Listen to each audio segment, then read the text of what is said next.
बिस्मिल्लाहिर्रहमानिर्रहीम। अस्सलाम वालेकुम। आप देख रहे हैं हालात। मैं हूं सईद चौधरी। मरियम नवाज शरीफ जब भी मैदान में आती हैं, बोलती हैं, मंजर आम पर आती हैं, तो एक थरथल्ली सी मच जाती है। उस दिन पूरा दिन जो है वो मीडिया जो है वो मरियम नवाज के इर्द गिर्द या उनकी गुफ्तगू के इर्द गिर्द जो है वो घूम रहा होता है। और आज भी ऐसा ही हुआ। मरियम नवाज की इस्लामाबाद सुप्रीम हाई कोर्ट में पेशी थी, तो वहाँ 10 फरवरी पड़ गई उनके केस में। बहरहाल उस पर तो बात करेंगे, लेकिन जो उन्होंने गुफ्तगू की है, बहुत सारे सवालात ऐसे हैं जिनके जवाब जो हैं वो मुस्तकिल का फ़ैसला करेंगे, और वो उन तकरीबन तमाम सवालों को गोल कर गई हैं। और इमरान खान साहब, ये इतला है कि उनके एसाब जो हैं वो जवाब देते जा रहे हैं, बड़े गुस्से में हैं। एक हसास अदारे से या खुफिया अदारे से उन्होंने कोई रिपोर्ट मांगी है, और उनके पैरों तले से ज़मीन कौन निकाल रहा है, कौन उनको ऐसी बातें उनके कान में फूंकता है कि उनके पैरों तले से ज़मीन निकल रही है। इस पर बात करेंगे। पहले मरियम नवाज, आज ज़ाहरा एवनफील्ड केस में उनको सज़ा हुई है, अपीलें हैं, ज़मानत पर हैं। आज फिर जो नैब के प्रोसिक्यूटर साहब थे, उनका जी मैं तो बिस्तर से उठ के आया हूँ, कोरोना का मरीज़ हूँ, तो मैं तो शायद आर्गू ना कर सकूँ, टाइम दे दो। 10 फरवरी डेट डाल दी उन्होंने मिस्टर जस्टिस आमिर फारूक और मिस्टर जस्टिस मोहसिन अख्तर कियानी पर मुश्तमिल जो बेंच था। उन्होंने कहा ठीक है जनाब। तो दूसरा, उन्होंने मरियम नवाज की बेल मनसूखी के लिए जो तहरीरी दरख्वास्त दी है, वो पहले भी जो उनकी ये चोरी शुगर मिल में ज़मानत हुई थी उसकी मनसूखी के लिए भी इन्होंने दरख्वास्त दी थी, तो उसमें भी यही कहा गया था। और इस्लामाबाद हाई कोर्ट में भी वो बड़ी अजीब सी, वो एक खौफजदा अदारे की जनाब मरियम हमें डराती हैं, हरासा करती हैं, बंदे लेके पहुंच गई। जब इनको बुलाया गया राजी वाले केस में, तो फिर वो नैब लाहौर वाले डर गए, उन्होंने फिर इनको अंदर नहीं बुलाया, पेशी नहीं हुई। मीडिया पे, सोशल मीडिया पे भी हमें हरासा करती रहती हैं, ताबा नहीं करती हैं, कई इंक्वायरियाँ हैं वगैरह वगैरह इस तरह की। वो असल बात है कि मुतल्लिका केस में वो क्या शहादतें तबाह कर रही हैं, या शहादतों में कोई गड़बड़ कर रही हैं, या यहाँ कोई गवाहियों का मामला है। ये ट्रायल का इशू ही नहीं है, ये तो अपील है। अपील में तो वो ज़ाहिर जो पहले हो चुका हुआ है उसके ही कानूनी पहलुओं पर कोई अबहाम है या सुकम है कानूनी, उसको देखना होता है अपील में, अदालत में। ये तो ऐसा कोई चक्कर ही नहीं होता जनाब अगर इसको अंदर करेंगे तो फिर अपील की बात जो है वो दुरुस्त होगी। बहरहाल नैब वाले अपनी टामोकटोइयाँ ये वो मार रहे हैं, अपनी तस्दीक जो है वो खुद ही अगर करवाना चाह रहे हैं तो क्या कहा जा सकता है। और कभी कहते हैं जनाब रज़ाना मरियम ने ये बात की है, कहते हैं रज़ाना से बात करें जनाब और अपील का जल्द जल्द फैसला किया जाए। और अब वो तारीख पर तारीख ले रहे हैं। वो उन्होंने कहा जनाब इसके आपने एक पेशी पे कहा था ना इस्लामाबाद हाई कोर्ट ने कि जनाब एक फ़ोटोकॉपी की बुनियाद पे आप उसको कह रहे हैं कि मालिक है ये भी एवनफील्ड जो अपार्टमेंट्स हैं उनकी, तो वो आप वो साबित तो करें ना पहले। वो तो आप नीचे भी साबित नहीं कर सके हुए। इसी पे पूरा केस खड़ा हुआ है मरियम नवाज शरीफ का कि मुझे, और वो दूसरे जो भाई साहब हैं सफदर साहब, वो फंसे हुए हैं कि बतौर गवाह उन्होंने एक दस्तावेज पे साइन किए हुए। बहरहाल कभी गवाह भी पकड़े गए हैं या गवाहों के साथ भी कुछ ऐसा हुआ है। अच्छा, अब आते हैं उन बातों की तरफ जिनका जवाब बड़ा ज़रूरी है। मैं ये कह चुका हूँ, मेरी ये पक्की इत्तला है कि इमरान खान जा चुके हैं, यह मज़ीद वज़ीर आज़म नहीं है, ख़त्मी फ़ैसला हो चुका हुआ है। गेम फंसी हुई है कि आगे क्या होना है। ये मैं पहले कह चुका हूँ, अब मैं फिर एक दफ़ा ये कह रहा हूँ, बड़े वसूख के साथ ये कह रहा हूँ। मसला फंसा हुआ है इस बात पे कि खान साहब के बाद क्या होगा। यही सवाल पूछा गया मरियम नवाज से। उन्हें पूछा गया जनाब कि अगर आप हुकूमत को गिरा लेते हैं तो फिर अगली हुकूमत किसकी होगी, कौन वज़ीर आज़म होगा, पीपल्स पार्टी होगी, नून लीग होगी, या कोई थर्ड पार्टी होगी वगैरह, इस तरह की बात की गई है। तो इस पर मरियम नवाज ने कहा कि ये कबल वक्त बात है और हमारी पहली कोशिश इस हुकूमत से जान छुड़ाना है, बाकी चीज़ें वक्त आने पर तय कर लेंगे। ये मरियम साहबा कह रही हैं। ये एक तरफ वो फरमा रही हैं कि ये दिनों की बात है, इस हुकूमत का या इमरान खान का घर जाना दिनों की बात है, लेकिन दूसरी तरफ वो कह रही हैं कि ये कबल वक्त है। ये तो अगर आप अतमत के ज़रिए इनको हटाते हैं या आपके जहन में कोई और ऐसा अदारा है जिसके ज़रिए खान साहब घर जा सकते हैं, उनकी कोई नहली हो सकती है, जैसे वो उनका फॉरेन फंडिंग केस है जो गैर कानूनी उनकी तरसीलात ज़ार हैं पाकिस्तान में उनकी जमात के नाम, वो उनको नहल कर सकते हैं झूठा बयान अल्फी देने की बुनियाद पर। और फिर इलेक्शन कमीशन ने आज तो ये भी कह दिया कि जनाब वो जो 8-10 वॉल्यूम्स 8 वॉल्यूम्स हैं स्टेट बैंक की रिपोर्ट वाले और दीगर, वो कोई स्क्रूटनी पे नहीं कहा था ना कि सारे इन्होंने ज़रा खुफिया रखो सारे, उन्होंने कहा नहीं, कोई चीज़ खुफिया नहीं होगी, ओपन होगी, हर चीज़ आवाम के सामने आएगी, खुफिया नहीं रखेंगे उन्होंने। तो अकबर एस बाबर साहब जो हैं, जो दरख्वास्त गुजार हैं, वो ये कह रहे हैं कि जनाब इमरान खान जो है वो पाकिस्तान के साथ जंग कर रहा है। ये बड़ी ख़तरनाक बात की है, वो बड़े करीबी साथी रहे, उनका जनाब ये पाकिस्तान के साथ जंग कर रहा है और हमारी अब सियासी जंग होगी, ये भी जो भी, बहरहाल वो तो आपस में मुखालफीन है, उन्होंने तो ये बात करनी होती है। बहरहाल अगर किसी अदारे के ज़रिए भी इमरान खान घर जाते हैं तो फिर भी उनकी मतबादल के तौर पर तैयारी जो है वो अपोजिशन को तो तैयारी रखनी चाहिए, या फिर ये छुपा रहे हैं, ये एक बात हो सकती है, ये छुपा रहे हैं कि जनाब ये असल सवाल तो तमाम सहाफ़ी जो हैं और मैं मेरे समेत वो सब यही ढूंढ रहे हैं कि इमरान खान को तो गिराने का फ़ैसला हो चुका, हर तरफ से अपोजिशन ने, पीडीएम ने, सब ने कर लिया, बल्कि ख़ुद पीटीआई ने कर लिया, पीटीआई के बहुत सारे लोगों ने कर लिया कि जनाब खान साहब जा रहे हैं तो जाने दें, तो फिर हम इस, वो कहते हैं ना कि डाल डाल कभी इस डाल कभी उस डाल, इस तरह तो हमारा क्या है, तो हम तो अपना बोरिया बिस्तरा समेटेंगे और कहीं और अपना दरवेशाना ठिकाना बना के बैठ जाएंगे। लेकिन आगे क्या होना है ये तय होने वाले मामलात हैं, जो भी तय नहीं हुए हैं या तय हो रहे हैं तो हम तक नहीं पहुंच रहे, ये बड़ी अहम बात है। और दूसरा सवाल उनसे पूछा गया, हर बंदा पूछता है कि जनाब कब आ रहे हैं नवाज शरीफ, कहते हैं ना, और ये एक मुतवक्को सवाल है। मुस्लिम लीग नून के लीडरों से, ख़ास तौर पे मरियम से, शहबाज से, हमज़ा से, जो उनके फैमिली मेम्बर्स हैं, उनसे ये सवाल की तवक्को की जा सकती है हर प्रेस कॉन्फ्रेंस में, और इनको भी पता होता है कि ये सवाल पूछा जाना है, इसका जवाब, बहुत सारे सवाल ऐसे होते हैं जिनका सियासतदान को पता होता है कि ये सवाल पूछा जाएगा, उसकी तैयारी करके आता है।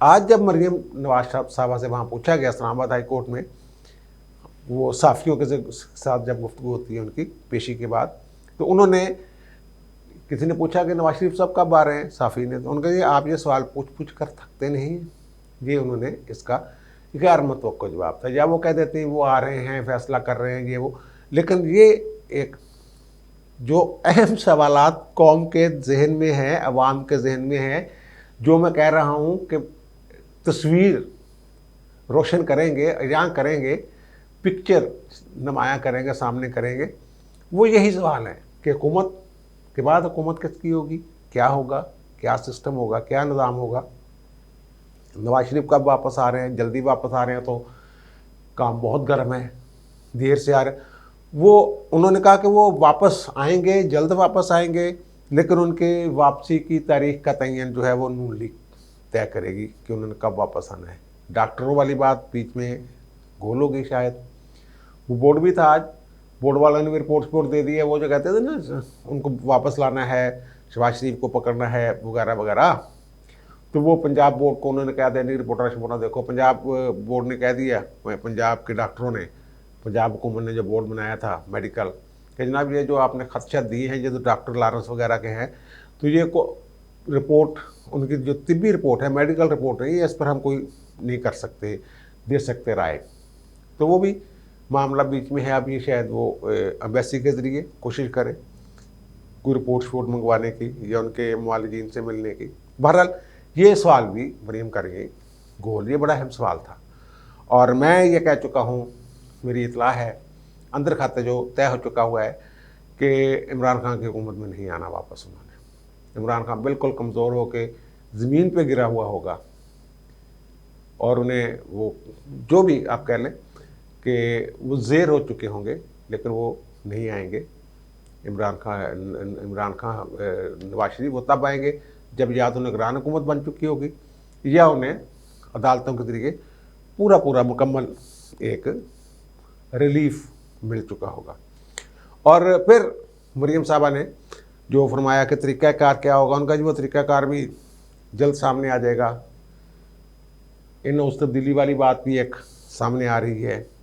वो कहते हैं PDM और अवाम को तो जल्दी है कि हुकूमत जाए, लेकिन हुकूमत नूं आप बड़ी जल्दी है, आप बड़ी काली आ जाने वाली, घर भेजने वाली। और फौज और सब कहते हैं जनाब, इनके बच्चे भी हंसते हैं मरीम नवाज़ के, लेकिन चीखें निकल जाती हैं जब मरीम नवाज़ बोलती हैं तो हुकूमत के मशीर वज़ीर सब जो हैं वो मैदान में आ जाते हैं। एक ही मौजू होता है, मरीम मरीम मरीम। और इनकी जो भी तकारीर है अपनी कारकर्दगी कम बयान करते हैं, शरीफ फैमिली का जिक्र ये ज़्यादा करते हैं। और नवाज शरीफ की वापसी वाली बात पे शाहिद खान अब्बासी साहब ने भी एक प्रोग्राम में कहा है कि ये बातें तो हम जो हैं आपको आपकी ख़बरों के लिए करते रहते हैं कि ज़ाहिर है आप लोगों ने तो अपने TV चैनल्स का पेट भरना होता है ना, तो डील शील की बातें ये वो या शोशे जो भी हैं, वो दरअसल कुछ बातें ऐसी होती हैं जो छुपा के रखते हैं। कुछ ज़ाहिर है अगर बात वक्त कबल वक्त अजां हो जाए, पर्दा उठ जाए, तो फिर तो सारा सीन ही ख़राब हो जाता है ना। तो ये इस तरह के मामला, ये एक बात गोल कर गई, तरीक़ाकार वाली बात गोल कर रही है, हुकूमत के बाद क्या होगा। यही वो सवालात हैं जिनके जवाब हम तलाश करते फिर रहे हैं। और फिर जो अहम बात उनसे की गई, जनरल फैज़ अमीर साहब पर तो बड़ी तनकीद करती रही है ना, वो मामला अदालत में भी पेंडिंग है। शौकत सिद्दीकी साहब वाला बयान अल्फी और फैज़ अमीर साहब के बारे में जो इतलात हैं वो यही हैं कि मैं पहले भी बार बार कह चुका हूँ कि वो गहरे पानियों में घिरे हुए हैं, भंवर में हैं। तो देखें, इनकी कोशिश तो यही है यार। एक मैं और ख़बर अंदर की बता दूँ, शायद ये किसी और ने भी बताई हो, लेकिन मेरी इतला के मुताबिक नून लीग की ये कोशिश है कि जनरल फैज़ हमीद आइंदा आर्मी चीफ ना हो। उसको इस काम को रोकने का एक ही तरीका है, क्योंकि इमरान खान साहब अगर फैज़ हमीद साहब की मोहब्बत में गिरफ़्तार हैं और वो चाहते हैं, उनको अपने से दूर करना नहीं चाहते थे, तो अगर मौका आता है नवंबर 2022 में नए आर्मी चीफ का और चौथे नंबर पे होते हैं फैज़ हमीद साहब, तो ये गालिब इम्कान, ये जो रावलपिंडी के अदारे के अंदर भी ये बात बहुत सारे लोग कर रहे हैं। और ख़दशा ये है कि खान साहब उनको फैज़ हमीद साहब को नए आर्मी चीफ के तौर पर उनका तकर्रर करेंगे। नून लीग की ये सबसे बड़ी ख्वाहिश है कि ये मौका ही ना आने दिया जाए। ये एक बात कि ये मौका ही ना आने दिया जाए फैज़ हमीद साहब के तकर्रर का, और फिर उसके लिए कोई और भी इधर उधर खिचड़ियाँ खुजड़ियाँ पक रही हैं। वैसे वो जो सवाल पूछा गया था कि अब नए DGI-SI के बाद आप क्या कहते हैं, और एक सवाल और इससे रिलेटेड कि जनाब शेख रशीद साहब तो कहते हैं कि इस्टेब्लिशमेंट का हाथ है अब भी इमरान खान के ऊपर, तो क्या आप समझती हैं कि फ़ौज अब भी सियासत में अपना किरदार अदा कर रही है?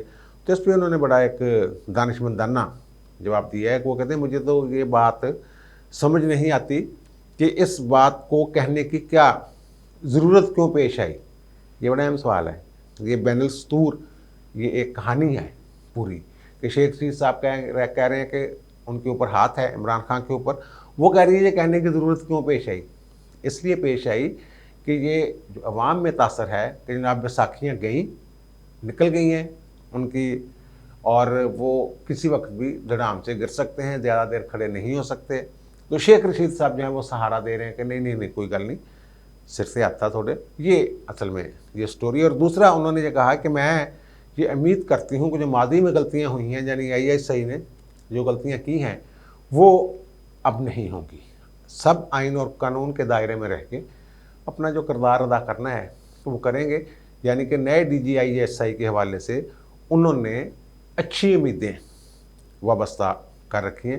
वैसे मैं एक बात बताऊं, एक दौर था जब अस्करी अदारों के हवाले से बात करते हुए डायरेक्ट मुंह खोल के GHQ नहीं कह देते थे, आर्मी चीफ नहीं कह देते थे, ISI नहीं कर। जब फौज पर गुस्सा उतारना तो डीएचए को, डीएचए की क्लास लेके लोग अपना गुस्सा गस्सा जो है वो निकाल लेते थे। फिर ये तय हो गया कि आईएसआई जो है वो तो सिविल अदारा है एक तरह से, अगर के वो एक फौजी जर्नैल उसका सरबराह होता है, लेकिन वो वज़ीर आज़म को जवाबदेह होता है, यानी कि उसका इमीडिएट बॉस जो है वो वज़ीर आज़म होता है। तो फिर हल्का हल्का आईएसआई के हवाले से भी ज़बानें खुलने लग गई, फिर यूएचक्यू के हवाले से भी। अब आईएसआई के हवाले से अगर वो बात कर रही हैं, ये इस तनाज़ुर में बात कर रहा हूँ कि वो उम्मीद करते हैं कि वो अपने इदारे में अपने हदूद में रहेंगे, तो इसका मतलब ये है कि वो पूरी फ़ौज को ये कह रही हैं कि वो अपनी हदूद में रहेंगे। और इस गुफ्तगू से जो तिश्ना सवाल हैं जिनकी तलाश है हमें, वो सवाल अपनी जगह अब भी मौजूद है। और वो जो शायद इनके ख़िलाफ़ अदम एतमाद वाली बात है, वो जो है ना गेम नंबर पूरे करने वाली बात, वो कोई टेंशन वाली बात नहीं होती। वो जब हाथ उठ जाते हैं और वो ख़ुद चाह रहे होते हैं कि जनाब ठीक है होने दो जो हुंदा भुगतो अपने आप ही, तो फिर मुशर्रफ साहब बड़े चहेते थे फौज के, उन्होंने उनको बड़ा बचाया, पाकिस्तान से निकाला। लेकिन जब जरदारी साहब ने उन्हें घर भेजने की बात की, मुआवजे की बात की, इम्पीचमेंट का जिक्र हुआ, फिगर पूरे नहीं थे, तादाद पूरी नहीं थी इनके पास, लेकिन फिर अचानक एकदम ऐसे प्रेशर पड़ा कि जरदारी साहब को, मुशर्रफ साहब को रिज़ाइन करके सलाम करके वो प्रोटोकॉल लेके पाकिस्तान से निकल गए थे। उनका बस यही था कि प्रोटोकॉल मिल जाए मुझे, यही वो मामला था। अब खान साहब के साथ भी ये किसी वक्त भी हो सकता है। और मेरी इतला के मुताबिक ख़ुद रावलपिंडी में इस बात का बड़ा चर्चा है कि फरवरी के एंड तक कुछ ना कुछ यहाँ हो जाना है, आर या पार जो भी होना है, ये आर पार होने के, आर या पार नहीं आर पार होने के वो चांसेस जो हैं वो ज़्यादा है। अब यार वो जो इमरान खान वाली बात है ना कि अपने असाब जो हैं वो उनका वो जवाब देते जा रहे हैं, ये एक दिलचस्प खबर मैं आपको बताने जा रहा हूँ कि मैंने कहा ना कोई शख्सियत ऐसी हैं जो उनके कान में सरगोशी करती हैं और फिर उनके पाँव तले से ज़मीन निकल जाती है खान साहब के, तो वो शेख रशीद साहब हैं। शेख रशीद साहब ज़ाहिर वज़ीर दाखिला हैं। इमरान खान ने अपने दोस्तों से कहा है, मेरे ज़राए बता रहे हैं कि जनाब शेख रशीद काबिल एतबार बंदा नहीं है, लेकिन यदि गल च वज़न है, वो उन्हें ये बताया गया कि जनाब आपके जो ना 25, 26, 30 वो तो वहाँ कोई 50 के करीब लिस्ट एक मशकूक अरकान कौमी असम्बली की वो एक बनाई गई है बनीगाला में, और उसमें ज़्यादातर इलेक्टेबल्स हैं जो पकड़ दकड़ के शामिल किए गए थे कि खान साहब ये ऐन मौका पर आपका साथ छोड़ सकते हैं। और वज़ीर दाखिला साहब जो हैं शेख रशीद साहब, वो कान में ये सहर फूंकते हैं खान साहब के कि खान साहब ये बंदे का ख्याल कर लो, थोड़े बंदे जड़े ने कुछ ना कुछ गड़बड़ कर जानी है। और खान साहब ने सुना है कि थोड़े से गुस्से में आए हैं, उनका यार इससे ज़्यादा मैं इनकी क्या कर सकता हूँ, ये जो अरकान असम्बली है इनके लिए इससे ज़्यादा मैं क्या कर सकता हूँ, इससे ज़्यादा मुझसे चापलूसी नहीं होती, मुझसे ऐसी मुनाफिकत नहीं होती। खान साहब कह रहे हैं मैं लमलेट नहीं हो सकता इनके आगे, मैं ब्लैकमेल नहीं हो सकता, फिर सारे दिन नाल ही यहाँ देखी जाएगा की होएगा, ये खान साहब ने कहा। लेकिन एक हसास अदारा जो आईएसआई नहीं है, यार सिविल अदारे भी तो होंगे ने ना यार, खुफिया अदारे होंगे ने सिविल अदारे भी, उनसे ये कहा है कि यार ये पता करें, मुझे रिपोर्ट चाहिए एक मुफस्सल कि ये खिचड़ी पक क्या रही है इर्द गिर्द। मुझे तो सब अच्छा नज़र आ रहा है, मेरे सामने तो सब ठीक है, जो मेरे सामने तस्वीर है उसमें कोई गड़बड़ नहीं, कोई रंग नहीं उड़ा हुआ उस तस्वीर का, वो तस्वीर बिल्कुल रोशन चमकदार है। लेकिन ये जो इधर उधर से उस तस्वीर पे कोई पानी फेंक जाता है और कोई रंग के ऊपर और रंग चढ़ा जाता है, ये रंगबाजी कौन कर रहा है? ये खान साहब कहते हैं कि मुझे एक मुफस्सल रिपोर्ट चाहिए। और खान साहब जो हैं वो बेचैन रहते हैं। 2-3 बंदे उनके पास जो हैं, उनके साथ उनकी खान साहब की ख्वाहिश होती है कि डेली वो उनके साथ को 10-15 मिनट, 20 मिनट, आधा घंटा गुजारें। और उस गुफ्तगू के दौरान पता ये चला है कि खान साहब जो हैं उन लोगों के साथ जब गपशप करते हैं लान में बैठ के धूप में, तो फिर वो बातें यही होती हैं कि ये हो क्या रहा है।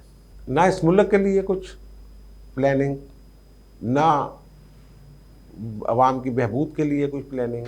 वहाँ वो जो 3-4-5 प्यारे नहीं हैं, वो 3 प्यारे हैं या 5 ही कर लें चलो। जो 5 प्यारे हैं वो बैठ के बस यही बातें करते रहते हैं कि खान साहब टेंशन ना लो, तुसी बड़े तकड़े हो, सारे एवं मार देने इधर उधर। देखो ना शायद अफगान नवासी ने क्या सी मीडिया का ढिड भरने लिए ये गल्लां करते रहने हैं, और फलाने ने कह देता और फलाने ने कह देता, और शेख रशीद दी गल्लां च ना आना। इस तरह की बातें उनको ज़रा वो तकड़ा करके रखते हैं।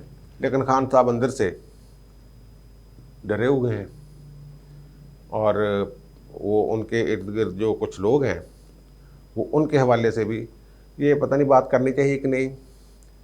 बहरहाल वो 2-3 लोग ऐसे हैं उनके इर्द गिर्द जो बज़ाहिर उनके बड़े कह लें कि उनके सतून हैं उनकी जमात के, लेकिन उनके बारे में भी खान साहब जो है ना थोड़ा सा डर रहे हैं। और ख़ास तौर पे उनकी ही वो कहते हैं कि ज़रा पता करो, एक ही करते पे हैं, ठीक है ना। कोई इधर से जनूबी पंजाब के हो सकते हैं बड़े साहब, कोई केपी के हो सकते हैं, इस तरह के 2-4 लोग हैं। तो देखें अब खान साहब के साहब जो हैं वो कब तक उनका साथ देते हैं। शेख रशीद साहब थे, उन्होंने पैरों थल्ले जो ज़मीन कढ़ी जा रहे थे, धड़ाधड़ उन्होंने कह रहे हैं, लेकिन नाल ये भी कह रहे थे टेंशन नहीं लेनी, सब ठीक है। अब मुझे दीजिए इजाज़त, इंशाल्लाह दोबारा मुलाकात होती है नए व्लॉग के साथ। अल्लाह हाफ़िज़।